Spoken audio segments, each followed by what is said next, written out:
reassembling the two sections. Carefully reassemble the two halves. Make sure the waste bin section is on the bottom to prevent damage to the drum by falling. Ensure placement of the hopper tension spring and post feature. Attach both contact and drive side end plates while holding the two halves together.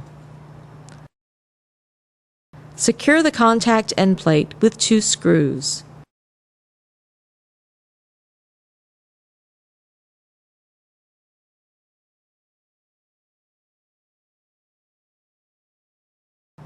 Secure the drive end plate with 2 screws.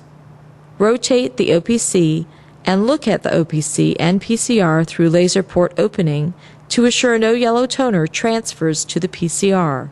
Install the shipping protector over the drum and snap into place.